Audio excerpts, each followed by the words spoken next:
Բարև ձեզ, գիտեք, որ որոշում ենք ընդունել մասնակցել ընտրություններին մեր սեփական ընտրական հայտով եւ բնականաբար կանխատեսելով բազմաթիվ լրատվամիջոցների ենթադրյալ հարցումները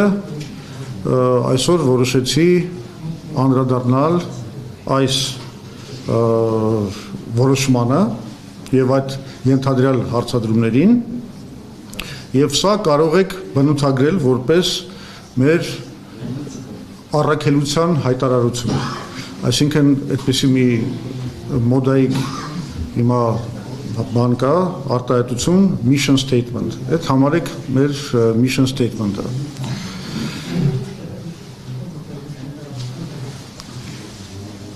Ուրեմն, գնում ենք ընտրությունների մեր գաղափարների հաղթանակի ակնկալիքով, որպես Հայաստանին ինքնիշխան խաղաղություն բերելու ունակ միակ քաղաքական ուժը։ Այս ընտրությունների գլխավոր հարցը մեր կարծիքով եւ կարծում եմ շատերի կարծիքով դա խաղաղության հարցն է։ Գիտեք, ով ճիշտ է գուշակում գլխավոր հարցը ընտրությունների եւ ճիշտ է կառուցում իր ընտրաշավը, նա էլ ունի ամենամեծ շանսերը այդ ընտրություններում հաջողության հասնելու։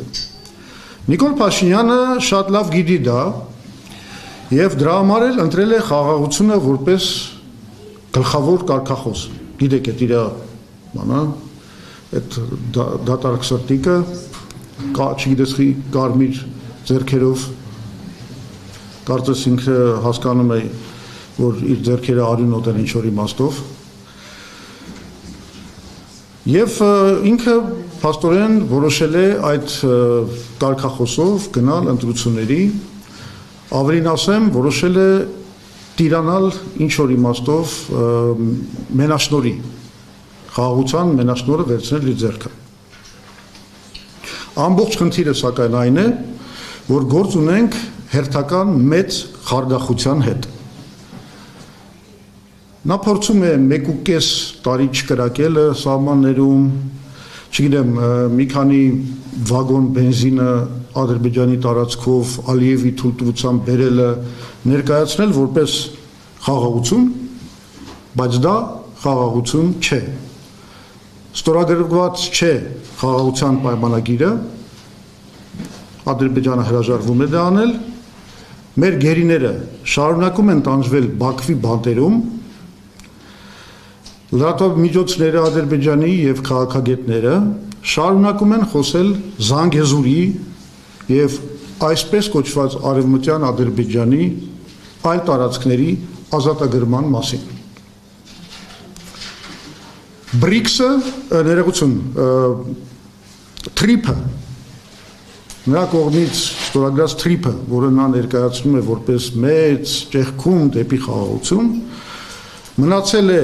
մտադրությունների արձանագրության մակարդակի վրա եւ վերջի զարգացումների արդյունքում կարելի ասել, որ կորցնում է իր կենսունակությունը։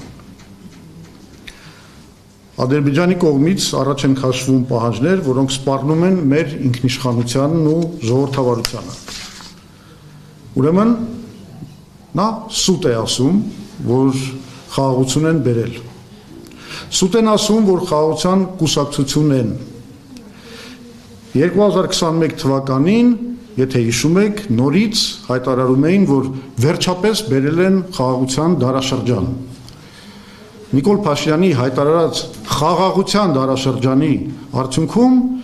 ոչնչացվեց Արցախը, մեր Հայաստանի տարածքում գրավվեցին մեր ինքնիշխան տարածքները։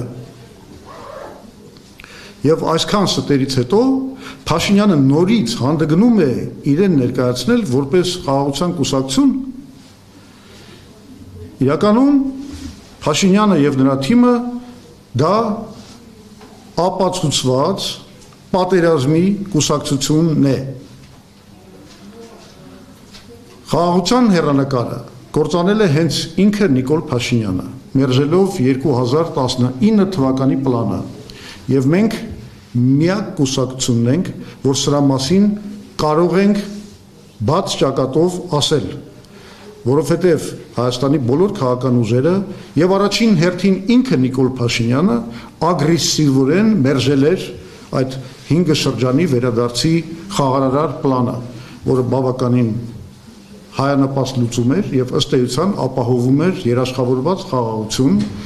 Հայաստանի համար եւ Արցախի համար, ընդ որում Քելբաջարի եւ Լաչինի նկատմամբ հայկական վերահսկողության, ռազմական վերահսկողության պահպանմամբ։ Նա խաղաղությունը կործանել է, նկատի ունեմ Նիկոլ Փաշինյանին, նաեւ 2022-23 թվականներին մերժելով նոյեմբերի 9-ի հայտարարությունը, Պրագայի հայտարարությունը եւ այդ ամբողջ պատմությունը, թե ինչպես էր նա վիժեցնում